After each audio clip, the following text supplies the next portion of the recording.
Welcome to Top Stock Research, one stop shop for all your stock analytical need. मैं मयूर और आज आपको PB ratio के बारे में बताऊंगा। आज हम इस वीडियो में कवर करेंगे पीबी रेशो क्या होता है, पीबी रेशो का फॉर्मूला, डेफिनेशन और उसका इंटरप्रिटेशन। पीबी रेशो किसी भी कंपनी का शेयर प्राइस की तुलना उसके बुक वैल्यू से करने में मदद करती है। पीबी रेशो एक वैल्यूएशन मैट्रिक्स है जो कंपनी अंडर वैल्यूड है या ओवर वैल्यू दर्शाने में मदद करता है। बुक वैल्यू शेयरधारकों को प्राप्त होने वाली प्राइस को दर्शाता है। फॉर एग्जाम्पल, यदि कंपनी तुरंत बंद हो जाती है और अपनी सभी लायबिलिटीज को पे कर देती है, उसके बाद जो अमाउंट बचता है उसे बुक वैल्यू कहते हैं, जो शेयर होल्डर्स को कंपनी बंद होने के बाद प्राप्त होता है। बुक वैल्यू निकालने का एक सिंपल सा फॉर्मूला है, total assets minus total liabilities करने से आपको बुक वैल्यू मिल जाती है। अब हम देखते हैं प्राइस टू बुक रेशो का formula. Price to book ratio का फॉर्मूला है कंपनी का share price divided by book value per share. Book value per share निकालने के लिए आपको टोटल बुक वैल्यू को divided by total outstanding shares करना होगा, इससे आपको बुक वैल्यू पर शेयर मिल जाएगा। अब देखते हैं interpretation of PB ratio. PB ratio investor के लिए एक बहुत ही महत्वपूर्ण रेशो है। यदि इन्वेस्टर सोचता है कि भविष्य में शेयर का बाजार मूल्य बढ़ेगा और वो लाभ पर अपने शेयर बेच सकता है, तो कम पीबी रेशो होने वाले शेयर्स को इन्वेस्टर पसंद ही देते हैं। ज्यादातर इंडस्ट्री में पीबी रेशो 1 से कम है तो वो स्टॉक्स अंडरवैल्यूड माने जाते हैं। स्टडी के अनुसार कुछ इन्वेस्टर और फाइनेंशियल एनालिस्ट पीबी रेशो 3 तक भी है तो भी उसे अच्छा मानते हैं। पीबी रेशो का आइडियल रेंज इंडस्ट्री के अनुसार बदलता रहता है। कम पीबी रेशो होने का मतलब यह भी हो सकता है कि कंपनी के फंडामेंटल्स कुछ अच्छे नहीं है। इस वजह से आपको पीबी रेशो का एनालिसिस करते समय बाकी कई मैट्रिक्स का भी एनालिसिस करना जरूरी है, ताकि आप यह पता लगा सके कि कंपनी का वैल्यूएशन अच्छी तरीके से हुआ है या नहीं हुआ है। पीबी रेशो नेगेटिव भी हो सकता है। पीबी रेशो नेगेटिव होने का मुख्य कारण है कंपनी का बुक वैल्यू नेगेटिव होना। जब कंपनी के टोटल लायबिलिटीज उसके असेट से ज्यादा हो जाते हैं तब कंपनी का बुक वैल्यू नेगेटिव होता है। इसी वजह से पीबी रेशो नेगेटिव दिखाई देता है। अब तक इस वीडियो में हमने देखा पीबी रेशो क्या होता है, उसका फॉर्मूला, डेफिनेशन और इंटरप्रिटेशन। अब हम पीबी रेशो को कुछ एग्जांपल के साथ जानने की कोशिश करते हैं। इसके लिए आपको किसी स्टॉक एनालिसिस टूल का यूज करना पड़ेगा। मैं topstockresearch.com इस टूल का यूज करूंगा। आप अपनी पसंद के किसी भी टूल का यूज कर सकते हैं। टॉप स्टॉक रिसर्च में जाने के लिए आपको सर्च कर लेना है topstockresearch.com। आप इस पब्लिक पेज पे आ जाओगे, देन उसके बाद आपको लॉगिन कर लेना है।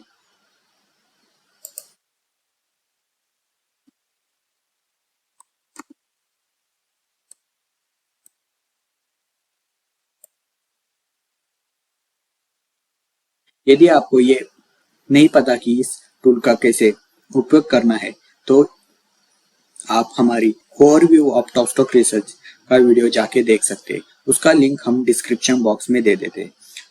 तो चलिए हम शुरू करते हैं पीबी रेशो के एग्जांपल्स। पहले एग्जांपल्स ले लेते हैं पॉजिटिव पीबी रेशो।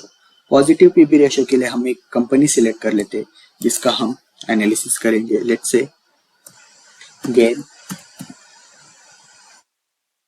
से सिलेक्ट करने के बाद हम जाते हैं इक्विटी एनालिसिस, देन उसके बाद हम जाते हैं फाइनेंशियल्स। फाइनेंशियल में जाने के बाद आप यहाँ देख सकते हैं कि गेल इंडिया के सारे फाइनेंशियल रेशो यहाँ पे दिखाई दे रहे हैं, जैसे कि फाइनेंशियल हाईलाइट में P ratio, price to sales ratio, price to book ratio इत्यादि। उसके साथ ही आप गुरु नंबर्स भी देख सकते हो या मार्केट टीटीएम और इत्यादि रेशो आप देख सकते हो। तो हम पीबी रेशो के लिए जाते हैं price to book ratio TTM. इसमें क्लिक करने के बाद आपको प्राइस टू बुक रेशो का एक डिटेल पेज ओपन हो जाएगा। इसे हम डीप डाइव पेज के नाम से पहचानते हैं। इसमें जाने के बाद आप देख सकते हो कि पीबी रेशो के सारे वर्जन यहाँ पे दिए हुए हैं, जैसे कि लेटेस्ट फाइनेंशियल ईयर का पीबी रेशो, ट्रेलिंग 12 मंथ का पीबी रेशो और मोस्ट रिसेंट क्वार्टर का पीबी रेशो। तो यहाँ पे देख सकते हो लेटेस्ट फाइनेंशियल ईयर का गेल का पीबी रेशो 1.08 है और लास्ट 12 मंथ में पीबी रेशो 0.98 है और मोस्ट रिसेंट क्वार्टर का 0.90 है। इसे देख के आप प्राइस टू बुक रेशियो के हिसाब से आप गेल इंडिया का वैल्यूएशन कर सकते हो। इसी के साथ आप यहाँ पे पीबी रेशियो का ब्रीफ एनालिसिस देख सकते हो, जैसे कि price to book ratio GAIL India का प्राइस टू बुक रेशियो -4.53% से गिरा है कंपेयर टू प्रीवियस ईयर। उसका हाईएस्ट पीबी रेशियो 1.78 था जो कि 2018 में था, और सबसे लोएस्ट पीबी रेशियो 0.70 था जो कि 2020 में था। और कंपनी का पीबी रेशियो कंपनी के एवरेज पीबी रेशियो से लो ट्रेड कर रहा है। साथ ही साथ आप यहाँ पे गेल इंडिया का अदर इंफॉर्मेशन देख सकते हो, जैसे कि प्राइस चेंज सेक्टर। उसके साथ आप फंडामेंटल एनालिसिस में भी जा सकते हो, टेक्निकल एनालिसिस। साथ ही में आप डेफिनेशन देख सकते हो, प्राइस टू बुक रेशियो देख सकते हो, और उसके रिलेटेड रेशियो जो आपको प्राइस टू बुक रेशियो के साथ एनालिसिस करना चाहिए, वो रेशियो भी यहाँ पे दिए गए हैं। उसी के साथ TSR वैल्यू इंडेक्स आपको कंपनी का ओवरऑल वैल्यूएशन बताने में मदद करता है। साथ ही में आप टेबल फॉर्मेट में प्राइस टू बुक रेशियो का हिस्टोरिकल डेटा देख सकते हो, और ग्राफ फॉर्मेट में भी देख सकते हो। तो इस तरह आप इस पेज के मदद से आप पीबी रेशियो एनालिसिस कर सकते हो। पीबी रेशियो का अगला एग्जांपल है negative PB ratio. Negative PB ratio तब आता है जब कंपनी का बुक वैल्यू नेगेटिव होता है। कंपनी का बुक वैल्यू नेगेटिव होने का मुख्य रीजन है जब कंपनी के टोटल लायबिलिटीज उसके टोटल एसेट से बढ़ जाते हैं, तब कंपनी का बुक वैल्यू नेगेटिव आता है। इसकी वजह से कंपनी का price to book ratio negative दिखाई देता है, क्योंकि कंपनी का प्राइस कभी नेगेटिव नहीं हो सकता। उसके बाद यदि आपको ऐसी कंपनी सर्च करनी है जिनका price to book ratio negative है, तो आप टॉप स्टॉक रिसर्च में कस्टम स्क्रीनर का यूज करके ऐसी कंपनीज फिल्टर कर सकते हो। जैसे कि कस्टम स्क्रीनर में जाना है और सिलेक्ट कर लेना है DIY, और उसमें financial highlight ratio, valuation, price to book ratio below 0।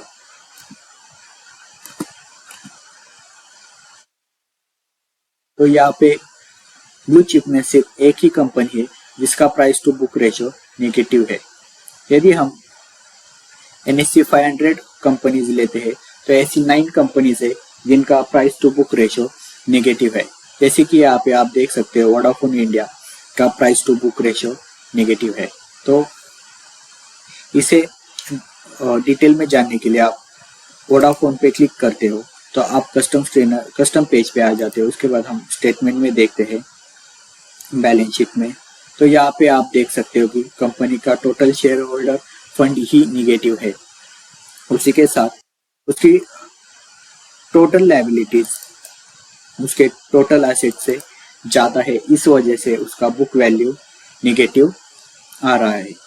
यही कारण है कि कंपनी वोडाफोन का price to book ratio negative दिखाई देता है। इस तरह आप कस्टम स्क्रीनर का यूज करके नेगेटिव कंपनियां फिल्टर कर सकते हो। पीबी रेशियो का अगला एग्जांपल है sudden gain in PB ratio. Sudden gain in PB ratio होने के दो मुख्य कारण हैं, एक बुक वैल्यू में गिरावट आना, दूसरा शेयर प्राइस में बढ़ोतरी होना। तो हम ऐसी कंपनीज देख लेते हैं जिनका पीबी रेशियो सडनली गेन हुआ है। इसके लिए आपको जाना है कस्टम स्क्रीनर में डू इट योरसेल्फ, और उसमें हमें फाइनेंशियल हाईलाइट रेशियो सिलेक्ट कर लेने।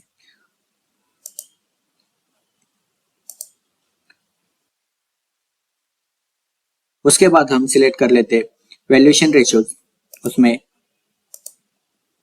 प्राइस टू बुक रेशियो, और उसको हम रख लेते बिलो 3, एंड साथ ही में ग्रोथ ले लेते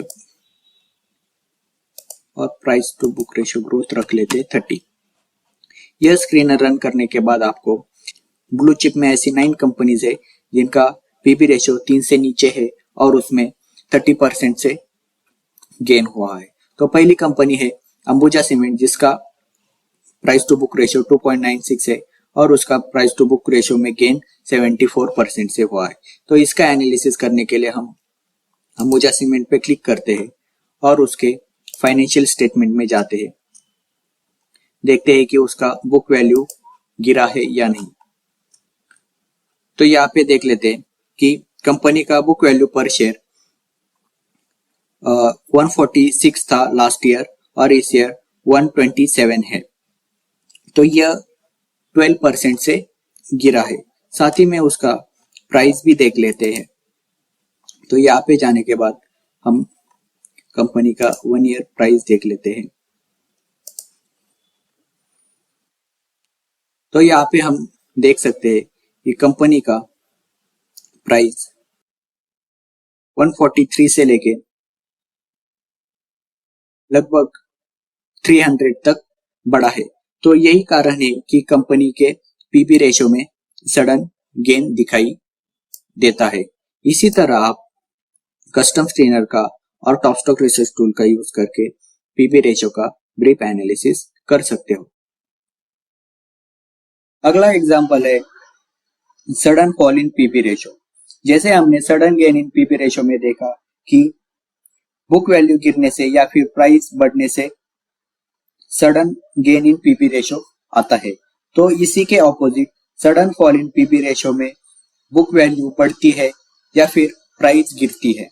तो ये जानने के लिए हम फिर से कस्टम स्क्रीनर में जाते हैं, डू इट योरसेल्फ, देन उसमें फाइनेंशियल हाईलाइट रेशो, वैल्यूएशन में FY, price to book ratio रख लेते हैं बिलो 3 एंड उसके बाद सडन फॉल के लिए 1 year growth PB ratio below -30%। ये रन करने के बाद ऐसे ब्लू चिप में ऐसे 3 कंपनीज है जिनका पीबी रेशो 3 से नीचे है और वो 30 या उससे ज्यादा परसेंट से गिरा है।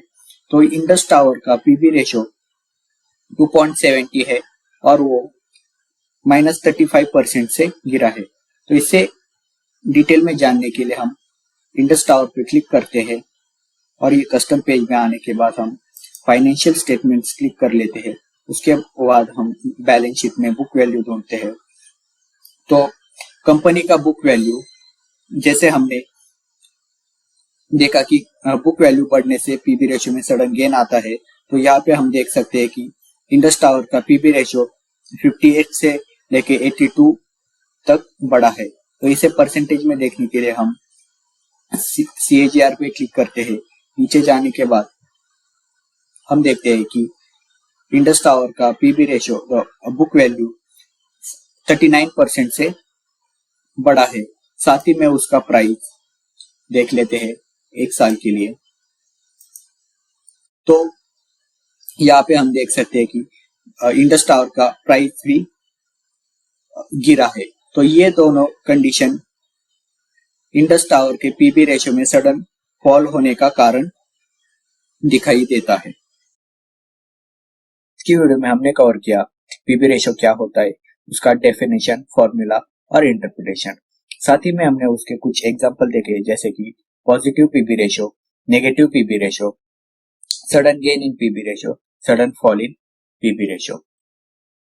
नेक्स्ट वीडियो में हम आपके लिए वैल्यूएशन रेशोज का एक नया रेशो लेके आएंगे और उसे एक्सप्लेन करने की कोशिश करेंगे। यदि आपको यह वीडियो पसंद आता है तो बेल आइकन पर क्लिक कीजिएगा और लाइक और सब्सक्राइब करना मत भूलिएगा। आज के लिए इतना ही, मिलते हैं नेक्स्ट वीडियो में। धन्यवाद।